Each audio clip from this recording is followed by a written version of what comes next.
অনন্তপুর রাজ্যের রাজদরবার। কক্ষের পরিবেশ থমথমে, কিন্তু যুদ্ধের আশঙ্কায় কারও মনে শান্তি নেই। মহারাজ জয়বর্ধন, তার পাশে মন্ত্রী ও সেনাপতি গম্ভীর মুখে দাঁড়িয়ে। রাজকুমারী পূর্ণিমা দরজার আড়াল থেকে সব শুনছিলেন।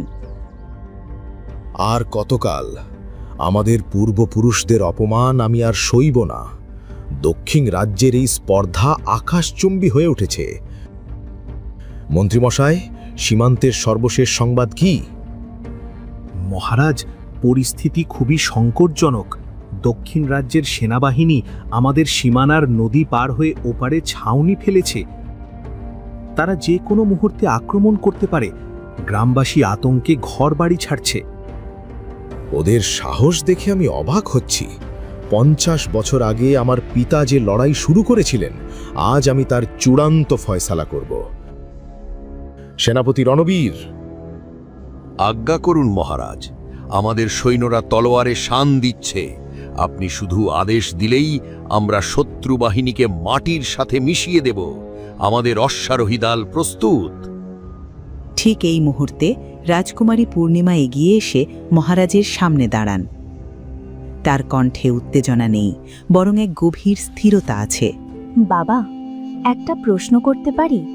এই যে যুদ্ধের নেশা আমাদের পেয়ে বসেছে, এতে কি আসলেও কারো মঙ্গল হবে? পূর্ণিমা, তুমি এখানে কেন?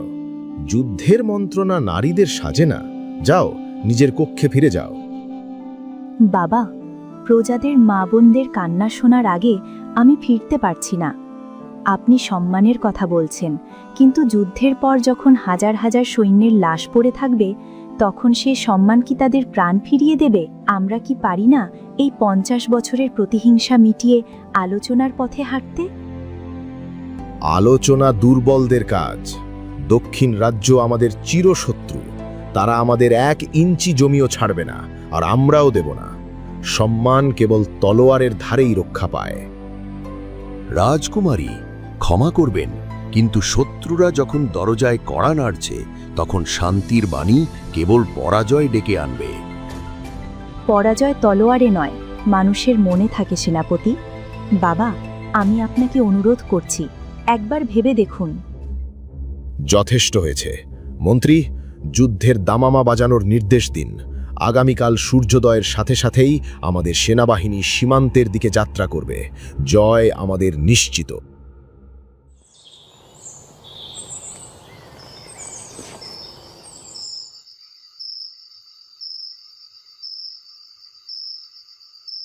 রাজকুমারী, রাত অনেক হয়েছে, হিমেল হাওয়া বইছে। আপনি ভেতরে চলুন, শরীর খারাপ করবে তো। শরীর খারাপ করলে হয়তো ঘুম আসতো রে চারু, কিন্তু মনের ভেতর যে আগুন জ্বলছে তা নিভবে কি করে? তুই কি শুনতে পাচ্ছিস? কি শুনতে পাবো রাজকুমারী? চারদিক তো নিঝুম, শুধু পাহারাদারদের হাঁকডাক শোনা যাচ্ছে। না রে চারু, আমি শুনতে পাচ্ছি আগামীর হাহাকার। যুদ্ধের দামামা বাজলে এই শান্ত নগরে শ্মশানে পরিণত হবে। কাল সকালে যখন বাবার সৈন্যরা যুদ্ধের ময়দানে রওনা হবে, তখন কত মা তাদের সন্তানকে শেষবারের মতো দেখবে, কত স্ত্রী বিধবা হবে। তুই কি তা কল্পনা করতে পারিস? আমরা তো সাধারণ মানুষ রাজকুমারী, রাজার আদেশই আমাদের ভাগ্য। মহারাজ তো বলছেন এটা আমাদের রাজ্যের সম্মানের লড়াই। সম্মান? মানুষের লাশের ওপর দাঁড়িয়ে যে জয় আসে, তাকে কি সম্মান বলে চারু? একটা ভুল বোঝাবুঝি বা পুরনো জেদের জন্য নিরপরাধ মানুষের রক্ত ঝরবে? এটা আমি মেনে নিতে পারছি না।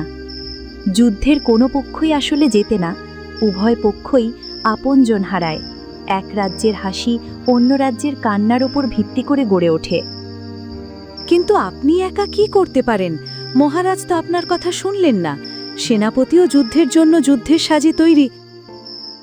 কথা যখন কাজে আসে না, তখন নতুন পথ খুঁজতে হয়।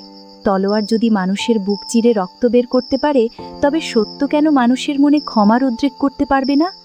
এই যুদ্ধ আমাকে থামাতেই হবে চারু। শুধু সীমানা রক্ষা নয়, মানুষের প্রাণ রক্ষা করাই রাজধর্ম। আপনি কি কোনো ঝুঁকি নিতে যাচ্ছেন? আমি আপনার চোখে অন্যরকম এক সংকল্প দেখতে পাচ্ছি। আমাকে অরণ্যের সেই সাধু বাবার কাছে যেতে হবে। তিনি একবার বলেছিলেন, পৃথিবীর সব যুদ্ধের মূলে থাকে একটি অন্ধকার গোপন সত্য। আমাকে সেই সত্য খুঁজে বের করতে হবে। কাল সূর্যোদয়ের আগেই আমরা গোপনে প্রাসাদ ত্যাগ করব। প্রণাম বাবা, আমি এক মহা সংকটে পড়ে আপনার দ্বারে এসেছি। রাজ্য যুদ্ধের আগুনে পুড়তে চলেছে। আমি অসহায়। আমি জানতাম তুমি আসবে পূর্ণিমা। রাজপ্রাসাদের আরাম ত্যাগ করে এই অরণ্যে আসার সাহস একমাত্র তোমারই আছে, কিন্তু তোমার চোখে তো ভয় নয়, অস্থিরতা দেখছি। বাবা, কাল সকালে মহারাজ যুদ্ধের ময়দানে যাবেন। হাজার হাজার প্রাণ যাবে শুধু এক পুরনো জেদ আর প্রতিহিংসার কারণে। তলোয়ার দিয়ে কি শান্তি আনা সম্ভব? কোনো উপায় কি নেই এই ধ্বংসলীলা থামানোর? মনে রেখো মা, তলোয়ার দিয়ে শরীর জেতা যায়, কিন্তু মন জয় করতে সত্যের মশাল লাগে। রক্তপাত কেবল রক্তের তৃষ্ণাই বাড়ায়, মেটায় না। কিন্তু তোমার কাছে তো সত্যের সেই শক্তি আছে। এই শত্রুতার মূল কোনো বীরত্বে নয়, বরং এক চরম মিথ্যাচারে মিশে আছে। শোনো পূর্ণিমা, 50 বছর আগে তোমার দাদা আর দক্ষিণ রাজ্যের তৎকালীন রাজার মধ্যে গভীর বন্ধুত্ব ছিল, কিন্তু এক কুটিল ষড়যন্ত্রকারী তৃতীয় পক্ষ তাদের মধ্যে একটি জাল চিঠি পাঠিয়েছিল।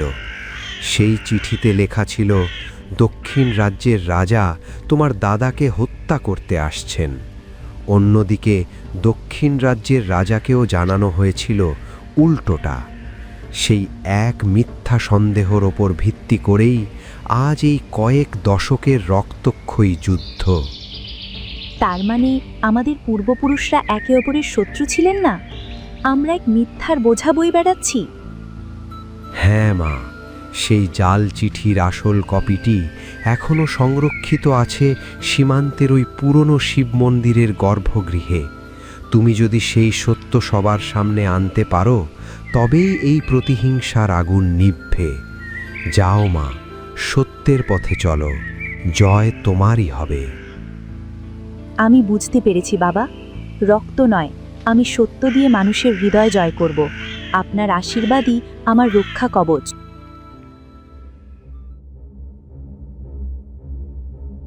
বাবা, থামুন। আপনি যে যুদ্ধের জন্য প্রস্তুত হচ্ছেন তার ভিত্তি দাঁড়িয়ে আছে এক বিশাল মিথ্যার ওপর। আবার সেই একই কথা পূর্ণিমা। আমি তোমাকে বলেছি না, যুদ্ধের সময় এসব অর্থহীন আলোচনা আমার পছন্দ নয়। যাও, তোমার মায়ের সাথে প্রাসাদের ভেতরে থাকো। না বাবা, এটা অর্থহীন নয়। আমি অরণ্যের সাধু বাবার কাছ থেকে জেনেছি আমাদের পূর্বপুরুষদের মধ্যে কোনো শত্রুতা ছিল না। এক তৃতীয় পক্ষের ষড়যন্ত্রে জাল চিঠির মাধ্যমে তাদের মধ্যে বিবাদ সৃষ্টি করা হয়েছিল। আমরা এক কাল্পনিক অপমানের প্রতিশোধ নিতে হাজার হাজার প্রাণ বিসর্জন দিতে যাচ্ছি। সাধু সন্ন্যাসীদের গল্প দিয়ে রাজকার্য চলে না পূর্ণিমা। শত্রুর তলোয়ার যখন আমাদের সীমান্তে ঝলকাচ্ছে, তখন এসব পুরনো চিঠির গল্প শোনানো কাপুরুষতা ছাড়া কিছু নয়। আমাদের বংশের সম্মান কি এতই ঠুনকো যে একটা গল্পের উপর ভিত্তি করে আমি পিছিয়ে আসব? মহারাজ, পূর্ণিমা তো কোনোদিন মিথ্যে বলেনি। ও যদি কোনো প্রমাণের কথা বলে থাকে, তবে একবার ভেবে দেখলে কি খুব ক্ষতি হবে?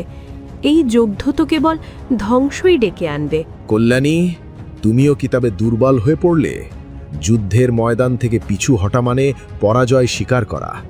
দক্ষিণ রাজ্যের রাজারা আমাদের দুর্বল ভাববে। আমি বেঁচে থাকতে সেটা হতে দেব না। বাবা, জেদ আর সম্মানের তফাতটা বোঝার চেষ্টা করুন। আপনি যদি এই মিথ্যা যুদ্ধ লড়েন, তবে ইতিহাসের পাতায় আপনি বীর নন, একজন ভুল পথপ্রদর্শক হিসেবেই পরিচিত হবেন। যথেষ্ট হয়েছে। আমার সিদ্ধান্ত অটল। কাল ভোরে আমি নিজে সেনাদল নিয়ে রণক্ষেত্রে যাব। পূর্ণিমা, তুমি রাজকুমারী হিসাবে নিজের মর্যাদা বজায় রাখো। অনন্তপুরের বীর সেনারা, আজ আমাদের সম্মানের পরীক্ষা। কয়েক দশকের সেই অপমানের ইতিহাস মুছে দেওয়ার সময় এসেছে। এক কদমও পিছু হটা চলবে না। মনে রেখো, জয় ছাড়া আমাদের আর কোনো গন্তব্য নেই। জয় মহারাজ জয়বর্ধনের জয়, জয় অনন্তপুরের জয়।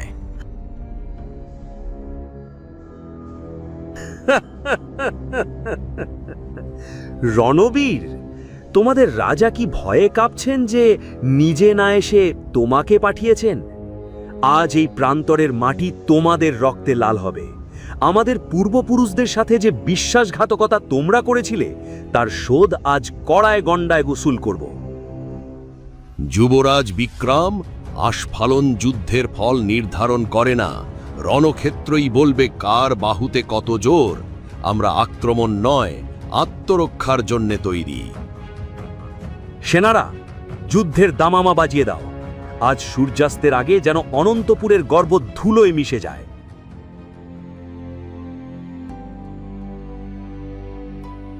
রাজকুমারী পূর্ণিমা, আপনি এখানে কেন? সরে যান রাজকুমারী, যে কোনো মুহূর্তে যুদ্ধ শুরু হয়ে যাবে। এটা আপনার নিরাপত্তার জায়গা নয়। এ কি দেখছি? অনন্তপুরের বীরেরা কি এখন রাজকুমারীদের ঢাল হিসাবে ব্যবহার করছে? রাজকুমারী, আপনি কি জানেন আপনি মৃত্যুর মুখে দাঁড়িয়ে আছেন? আপনার হাতে তো কোনো অস্ত্রও নেই। অস্ত্র দিয়ে শরীর রক্ষা করা যায় যুবরাজ, কিন্তু সত্য রক্ষা করতে অস্ত্রের প্রয়োজন হয় না। আমি এখানে মরতে আসিনি, আমি এসেছি এই অন্ধ প্রতিহিংসার অবসান ঘটাতে। রাজকুমারী, মহারাজ জানলে অনর্থ হবে। আপনি ফিরে যান, যুদ্ধের দামামা বেজে গেছে, এখন আর ফেরার পথ নেই। পথ আমরা তৈরি করি না বলেই আমরা অন্ধকারের দিকে ছুটি। যুবরাজ বিক্রম, আপনি কি একবারও ভেবে দেখেছেন কেন আমরা লড়ছি? আমাদের পূর্বপুরুষদের অপমানের প্রতিশোধ নিতে। তোমাদের রক্তই কেবল সেই কলঙ্ক মুছতে পারে। যদি আমি প্রমাণ করি যে সেই অপমান কোনোদিন ঘটেইনি, যদি আমি দেখাই যে এই যুদ্ধ কেবল একটি সুপরিকল্পিত মিথ্যার ওপর দাঁড়িয়ে আছে। যুবরাজ, আপনি কি একজন বিচারক হিসাবে 10টি মিনিট সময় দেবেন, নাকি একজন হত্যাকারী হিসাবে যুদ্ধ শুরু করবেন? তলোয়ার নামান যুবরাজ, কারণ আপনার এই তলোয়ার আজ যার বিরুদ্ধে উঁচিয়ে ধরেছেন তিনি কোনো শত্রু ছিলেন না। আপনি যাকে বিশ্বাসঘাতকতা বলছেন তা আসলে এক চরম নিষ্ঠুর ষড়যন্ত্র ছিল। মিথ্যা! আমাদের রাজকীয় নথিতে পরিষ্কার লেখা আছে কিভাবে তোমাদের রাজবংশ আমাদের সাথে প্রতারণা করেছিল। নথিতে যা লেখা আছে তা এক ষড়যন্ত্রকারীর হাতের লেখা, কোনো রাজার নয়। যুবরাজ, 50 বছর আগে আপনার দাদা আর আমার দাদা পরম বন্ধু ছিলেন। তারা চেয়েছিলেন দুই রাজ্যকে এক করে একটি মহান সাম্রাজ্য গড়তে, কিন্তু দক্ষিণ রাজ্যের তৎকালীন এক উচ্চাভিলাষী সেনাপতি নিজে রাজা হওয়ার স্বপ্নে বিভোর ছিলেন। রাজকুমারী, আপনি কি বলছেন? এমন কথা তো আমরা আগে কখনো শুনিনি। কারণ এটা গোপন রাখা হয়েছিল। সেই সেনাপতি দুই রাজাকে দুটি জাল চিঠি পাঠিয়েছিলেন। আপনার দাদাকে জানানো হয়েছিল যে আমার দাদা তাকে শিকারে ডেকে নিয়ে হত্যার পরিকল্পনা করছেন, আর আমার দাদাকে জানানো হয়েছিল ঠিক উল্টোটি। তারা একে অপরের মুখোমুখি হয়েছিলেন ঠিকই, কিন্তু যুদ্ধের জন্য নয়, একে অপরের ওপর অভিমানে। আর সেই সুযোগে গোপন ঘাতকেরা তাদের ওপর হামলা চালিয়েছিল। এতে কোনো প্রমাণ আছে আপনার কাছে, নাকি কেবল মন গড়া গল্প বলে সময় নষ্ট করছেন? প্রমাণ আছে যুবরাজ। সীমান্তের শিব মন্দিরের গর্ভগৃহে সেই আসল চিঠির প্রতিলিপি আর ষড়যন্ত্রকারীর স্বীকারোক্তি লুকানো আছে। আমি চাইলেই পারি যুদ্ধ করতে, কিন্তু আমি চাই না আরও কোনো পরিবার মিথ্যার দায়ে অনাথ হোক। আপনি কি নিজের চোখে সেই সত্য দেখতে চান, নাকি এক মিথ্যার বোঝা বয়ে অমর হতে চান? পূর্ণিমা, এসব কিসের নাটক? রণক্ষেত্রে এসে শত্রুর সাথে শাস্ত্র আলোচনা বন্ধ করো। বাবা, এটা নাটক নয়, এটা আমাদের ইতিহাসের আসল চেহারা।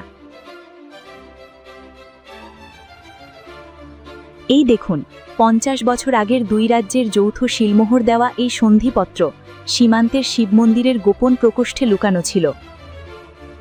এতে তো লেখা আছে বন্ধুত্ব চিরস্থায়ী হোক, আর নিচে একই আমাদের তৎকালীন সেনাপতি দুর্জয় সিংয়ের ষড়যন্ত্রের বিস্তারিত বিবরণ দেওয়া আছে এখানে।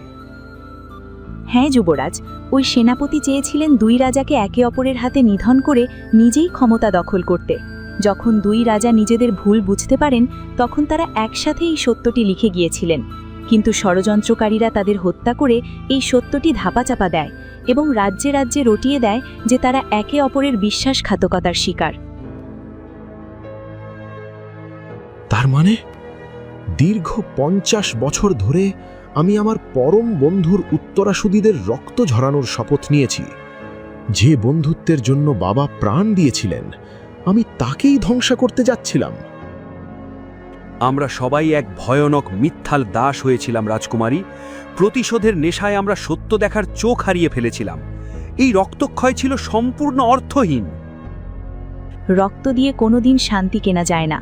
আজ সত্যের আলোয় সেই অন্ধকারের অবসান হলো। মহারাজ, আমি ক্ষমা চাইছি।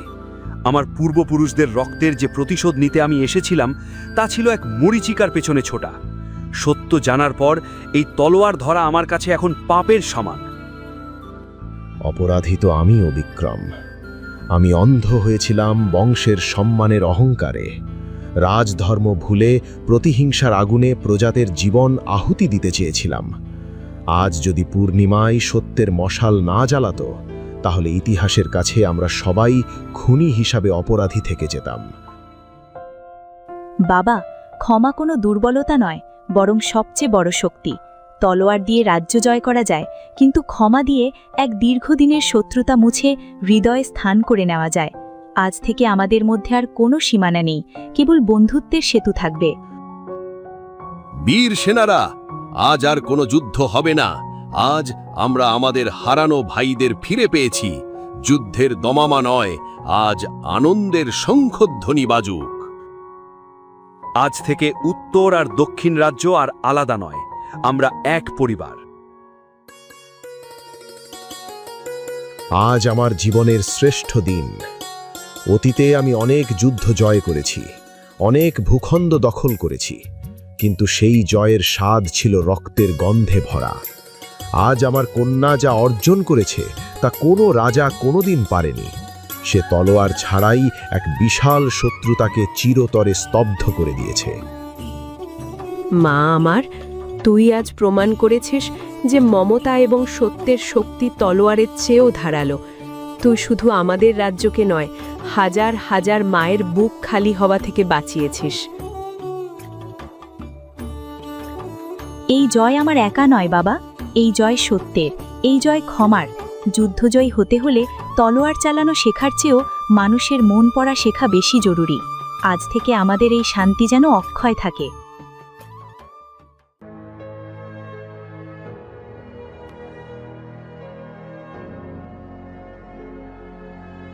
এত বড় প্রাসাদ, অথচ কথা বলার মতো কেউ নেই। এই দেয়ালগুলো যেন আমাকে গিলে খেতে চায়। ওই বনের ভেতরের পাখিগুলো কত সুখী, ওরা অন্তত একসঙ্গে উড়তে পারে।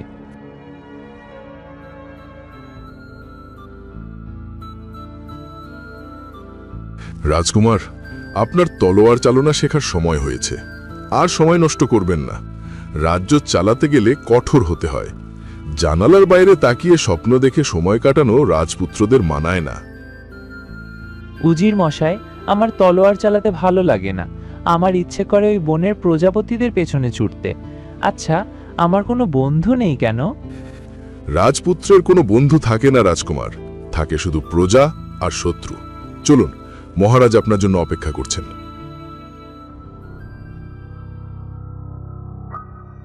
রাজা মহেন্দ্র সিংহাসনে বসে আছেন। তাকে খুব শক্তিশালী এবং গম্ভীর দেখাচ্ছে। আরিয়ান মাথা নিচু করে তার সামনে দাঁড়িয়ে আছে। আরিয়ান, আমি শুনলাম তুমি নাকি আজকেও পড়াশোনায় মন দাওনি। সারাক্ষণ জানালার বাইরে তাকিয়ে কি দেখো বলো তো? বাবা, আমি সারাক্ষণ খুব একা বোধ করি। প্রাসাদে কেউ আমার সাথে খেলে না। আমি কি একটু বনের ধারে যেতে পারি? অসম্ভব। বন খুব বিপজ্জনক জায়গা। সেখানে বুনো পশু আর রহস্যময় সব বিপদ লুকিয়ে আছে। তুমি এই রাজ্যের ভবিষ্যৎ উত্তরাধিকারী। তোমার নিরাপত্তা আমার কাছে সবার আগে। যাও, নিজের ঘরে গিয়ে বিশ্রাম নাও।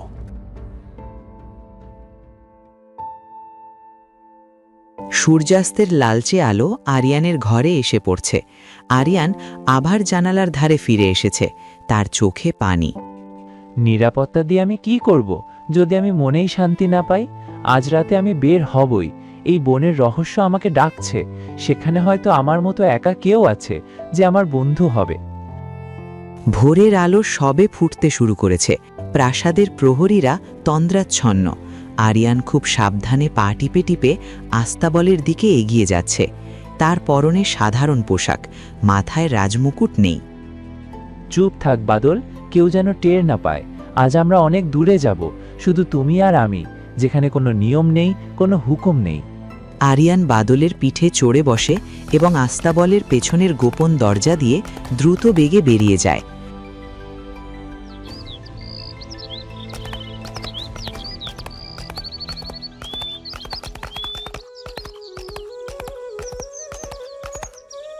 আরে বাহ বাদল, দেখো এই ফুলগুলো কত সুন্দর।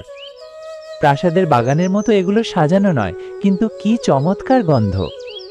কিছু রঙিন পাখি তার মাথার ওপর দিয়ে কিচিরমিচির শব্দে উড়ে যায়। আরিয়ান প্রথমবারের মতো মুক্ত নিঃশ্বাস নিচ্ছে। আরিয়ান এখন বনের অনেক গভীরে।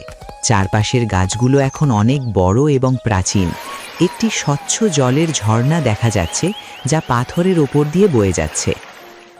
জানো বাদল, উজির মশাই বলতেন এই বন খুব ভয়ঙ্কর, কিন্তু আমার তো মনে হচ্ছে এটাই পৃথিবীর সবচেয়ে সুন্দর জায়গা। এখানে কোনো মিথ্যে নেই, কোনো কৃত্রিমতা নেই। হঠাৎ বনের পরিবেশ কিছুটা শান্ত হয়ে আসে। পাখির ডাক কমে যায়। এক অদ্ভুত নিস্তব্ধতা চারদিকে। আরিয়ান বুঝতে পারে সে লোকালয় থেকে অনেক দূরে চলে এসেছে, কিন্তু তার মনে কোনো ভয় নেই।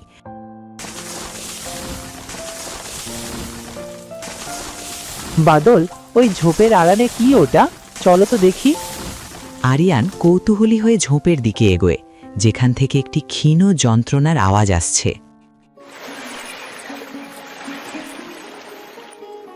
আরিয়ান ঝর্ণার ধারে বসে কিছু লতাপাতা পাথরের ওপর পিষে রস তৈরি করছে। দূরে ধূসর ঘোড়াটি অর্থাৎ পক্ষী শুয়ে আছে। চারপাশের প্রকৃতি বেশ শান্ত। আরিয়ান লতাপাতার রস একটি বড় পাতায় সংগ্রহ করে ঘোড়াটির কাছে এগিয়ে যায়। আরিয়ান খুব সাবধানে সেই রস ঘোড়াটির ক্ষতে লাগায়। ঘোড়াটি যন্ত্রণায় একটু ছটফট করে উঠলে আরিয়ান তার গলায় হাত বুলিয়ে তাকে শান্ত করে। জানো বন্ধু, আমাদের রাজবৈদ্য শিখিয়েছেন এই বুনোলতার রস ক্ষত সারাতে জাদুর মতো কাজ করে। একটু জ্বালা করবে, কিন্তু সহ্য করে নাও। ঘোড়াটি ধীরে ধীরে শান্ত হয় এবং কৃতজ্ঞতার দৃষ্টিতে আরিয়ানের দিকে তাকায়।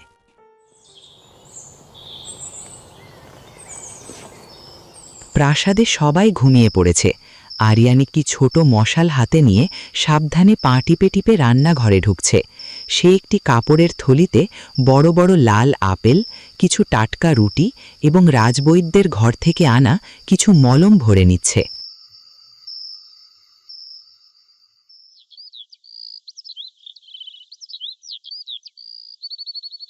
পরিবেশটা এখন অনেক বেশি রঙিন। ঘোড়াটি এখন উঠে দাঁড়িয়েছে। দেখো পক্ষী, তুমি এখন হাঁটতে পারছো। উজির মশাই বলেন আমি নাকি কোনো কাজের নই, কিন্তু দেখো আমার ভালোবাসায় তুমি আজ সুস্থ। ঘোড়াটি আলতো করে আরিয়ানের কাঁধে মাথা ঘষে। আরিয়ান হাসতে হাসতে তাকে জড়িয়ে ধরে। যদিও ঘোড়াটি এখনো ধূসর এবং সাধারণ দেখায়, কিন্তু তার চোখে এক অলৌকিক উজ্জ্বলতা ফুটে উঠেছে। সেই রহস্যময় ভাঙা হাড়ির অংশটি এখন কিছুটা পরিষ্কার দেখা যাচ্ছে, যা আসলে একটি গুটিয়ে থাকা ডানা। আমি জানি তোমার মনে অনেক রহস্য আছে, কিন্তু আমার কাছে তুমি শুধু আমার প্রিয় বন্ধু।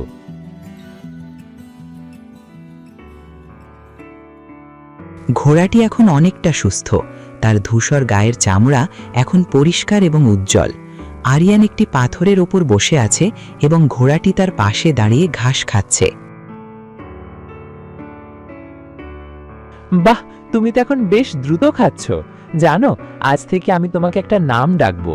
তোমার ওই পিঠের হাড়ের অংশটা দেখতে অনেকটা ডানার মতো, তাই আমি ঠিক করেছি তোমার নাম হবে পক্ষী। পক্ষী নামটা শুনেই কান খাড়া করে এবং একটা মৃদু ডাক দেয়, যেন সে নামটা পছন্দ করেছে। জানো পক্ষী, আমাদের প্রাসাদে অনেক কিছু আছে, কিন্তু তারপরেও আমি বড় একা। বাবা সবসময় রাজ্য আর যুদ্ধ নিয়ে ভাবেন। তিনি ভাবেন দয়া দেখানো মানে দুর্বলতা। উজির মশাই চান আমি যেন সারাদিন তলোয়ার চালাই আর গম্ভীর হয়ে থাকি। কেউ আমার মনের খবর নেয় না, কেউ আমাকে ভালোবাসে না। পক্ষী খাওয়া থামিয়ে দেয়। সে তার বড় বড় চোখের পলক ফেলে আরিয়ানের দিকে তাকায়। তার চোখে এক অদ্ভুত বুদ্ধিমত্তা খেলা করছে। শুধু তোমার কাছে এলেই আমি নিজের মতো থাকতে পারি। আমি রাজা হতে চাই না পক্ষী, আমি শুধু চাই সবার সাথেই বোনের মতো শান্তিতে মিশে থাকতে। আচ্ছা, তুমি আমাকে ঘৃণা করো না তো? উজির মশাই তো বলেন আমি নাকি রাজবংশের অযোগ্য। আরিয়ানের চোখ থেকে এক ফোঁটা জল গড়িয়ে পড়ে। পক্ষী তখন তার মাথাটা নিচু করে আরিয়ানের কাঁধে আলতো করে ঘষা শুরু করে। সে যেন আরিয়ানকে সান্ত্বনা দিচ্ছে। আমি জানতাম তুমি শুধু বন্ধু নও, তুমি আমার প্রাণ। আমাদের এই বন্ধুত্ব সারা জীবন গোপন থাকবে, কেউ আমাদের আলাদা করতে পারবে না।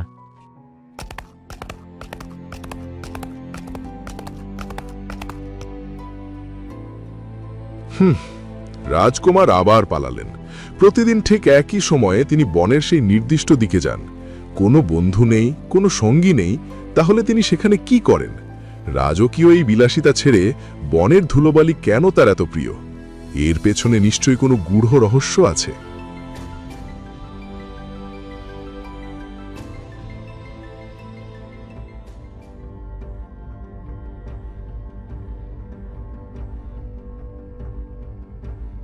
মহারাজ, আপনি অভয় দিলে আমি একটি অত্যন্ত জরুরি বিষয়ে কথা বলতে চাই। বলুন উজির মশাই, রাজ্যে কি কোনো সমস্যা হয়েছে? রাজ্যের সমস্যা নয় মহারাজ, সমস্যা রাজকুমার আরিয়ানকে নিয়ে।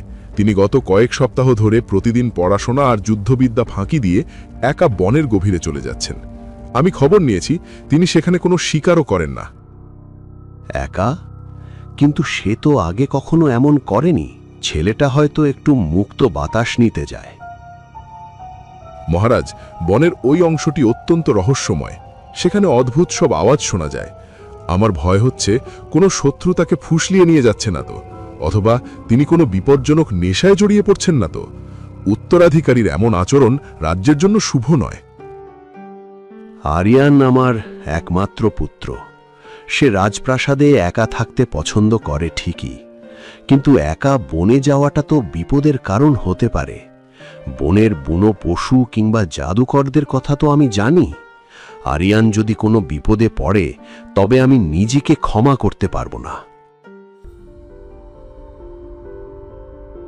ওঝের মশাই, আগামীকাল আমি নিজেই আরিয়ানের পিছু নেব। আমি দেখতে চাই আমার ছেলে বনের মধ্যে এমন কি লুকিয়ে রেখেছে যার জন্যে সে তার পিতাকেও উপেক্ষা করছে। সেটাই সঠিক সিদ্ধান্ত হবে মহারাজ। আমি সব ব্যবস্থা করে রাখব।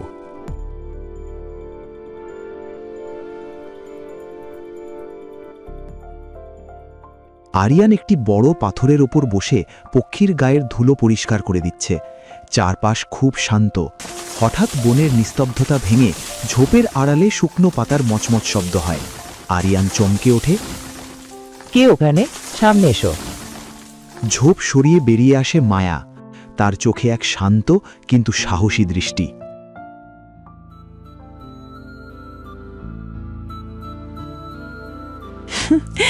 ভয় পাবেন না রাজকুমার, আমি আপনাকে অনেক দিন ধরেই লক্ষ্য করছি। আপনি এই বনের শত্রু নন। আরিয়ান অবাক হয়ে মায়ার দিকে তাকায়। মায়া ধীরে ধীরে পক্ষীর দিকে এগিয়ে যায়।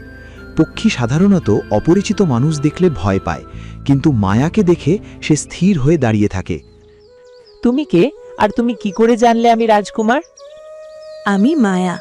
আমি এই বনের পশু পাখিলের ভাষা বুঝি, তাই মানুষের রূপ দেখে নয়, হৃদয় দেখে চিনে নিই। আপনি যে ঘোড়াটির সেবা করছেন তা কি আপনি সাধারণ মনে করেন? ও তো সাধারণই, তবে ওর মতো দয়ালু ঘোড়া আমি প্রাসাদে দেখিনি। ওর ডানা নেই, কিন্তু ওর মনটা আকাশের মতো বড়।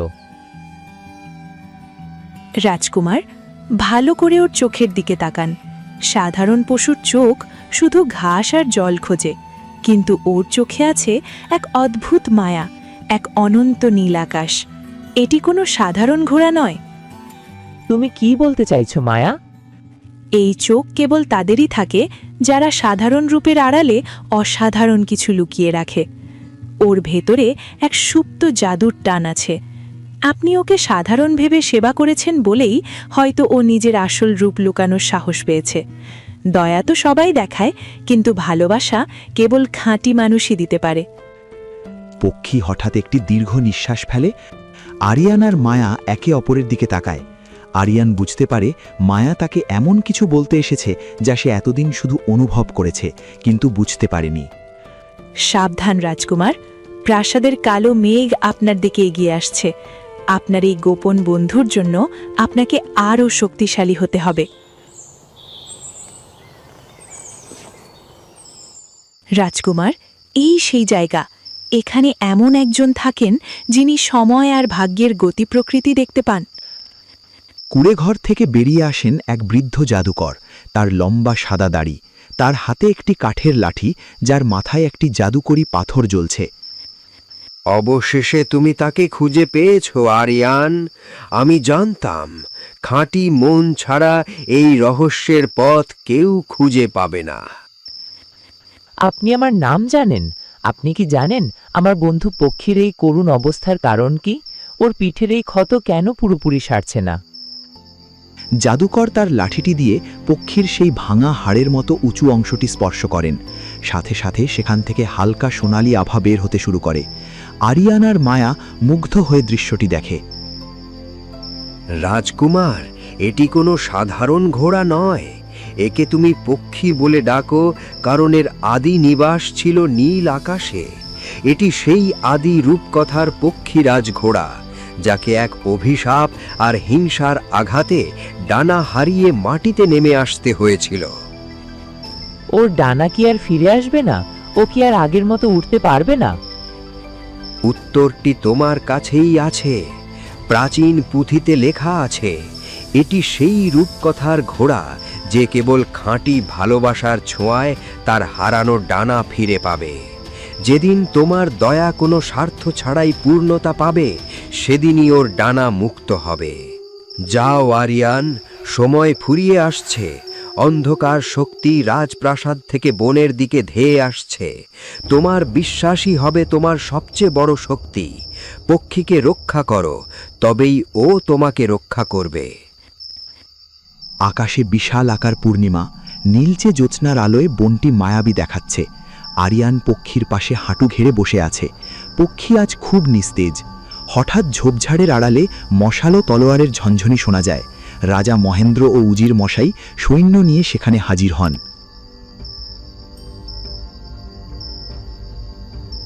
দেখুন মহারাজ, আপনার সুযোগ্য পুত্র এক পঙ্গু কুৎসিত ঘোড়ার সাথে ধুলোয় বসে কাঁদছে।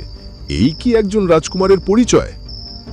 আরিয়ান, তুমি এক সাধারণ পশুর জন্যে রাজপ্রাসাদের মর্যাদা ধুলোয় মিশিয়ে দিলে। চলো আমার সাথে। না বাবা, ও সাধারণ নয়। ও আমার একাকিত্বের একমাত্র সঙ্গী। ও যদি ডানা হারিয়ে মাটিতে পড়ে থাকতে পারে, তবে আমি রাজমুকুট ছেড়ে ওর পাশে বসতে পারবো না কেন? আরিয়ান পক্ষীর সেই ভাঙা ডানার ক্ষতস্থানে হাত বুলিয়ে দেয়। তার চোখ থেকে এক ফোঁটা তপ্ত অশ্রু সরাসরি সেই ক্ষতের উপর পড়ে। হঠাৎ আরিয়ানের চোখের জল থেকে একটি তীব্র সোনালি আলোর বিচ্ছুরণ ঘটে। পক্ষী এখন আর নিস্তেজ নেই। সে এক বিশাল গর্জন রেশা করে দুই পায়ে দাঁড়িয়ে পড়ে। তার ডানার ঝাপটায় চারপাশের ধুলোবালি নক্ষত্রের মতো জ্বলতে থাকে। সে এখন এক পূর্ণাঙ্গ পক্ষীরাজ ঘোড়া। এ তো অসম্ভব। এ যে রূপকথার পক্ষীরাজ। দেখো বাবা, দয়া আর ভালোবাসা কোনো কিছুকেই কুৎসিত রাখে না। আজ আমার বন্ধু তার আসল রূপ ফিরে পেয়েছে, তার আকাশ ফিরে পেয়েছে। পক্ষীরাজ আরিয়ানের সামনে মাথা নত করে, তাকে তার পিঠে বসার ইঙ্গিত দেয়। উজির মশাই ভয়ে ও বিস্ময়ে পিছিয়ে যান। পক্ষীরাজ তার বিশাল ডানা ঝাপটে ধীর লয়ে মাটি ছেড়ে উপরে উঠতে শুরু করে। আরিয়ান তার কেশর শক্ত করে ধরে আছে, তার চোখে ভয়ের বদলে বিজয়ের আনন্দ। বাহ, দেখো বাবা, শক্তি দিয়ে যা পাওয়া যায় না, ভালোবাসা দিয়ে তা অর্জন করা যায়। এই আকাশই ওর আসল ঠিকানা। আমাকে ক্ষমা করো আরিয়ান। আমি শুধু তলোয়ার আর রাজ্য জয়ের মধ্যেই শ্রেষ্ঠত্ব খুঁজতাম, কিন্তু আজ বুঝলাম একটা আহত প্রাণকে সুস্থ করে তোলার মধ্যে যে আনন্দ, তা শত রাজ্য জয়েও নেই। তুমি এই রাজ্যের যোগ্য উত্তরাধিকারী। বাবা, মায়া আমাকে শিখিয়েছে যে সব প্রাণীরই একটা গল্প থাকে। আমরা যদি দয়ালু হই, তাহলে পৃথিবীটা রূপকথার মতোই সুন্দর হতে পারে। এখন আর প্রাসাদ আগের মতো একা বা নিষ্প্রাণ নয়। প্রাসাদের চারপাশে অনেক পাখি উড়ছে। আরিয়ান, মায়া এবং পক্ষীরাজ একসাথে বাগানে গল্প করছে। জানালার পাশে রাজা মহেন্দ্র দাঁড়িয়ে তৃপ্তির হাসি হাসছেন। এখন আমি আর একা নই, আমার কাছে এক জাদুকরী বন্ধু আছে, আর আছে প্রকৃতির মমতা। দয়া ও ভালোবাসা যে কোনো সাধারণ কিছুকেও অসাধারণ করে তুলতে পারে। রাজকুমার আরিয়ান তার সিংহাসন নয়, বরং তার সুন্দর হৃদয়ের মাধ্যমে পুরো রাজ্যের মানুষের মনে জায়গা নিয়ে নিল।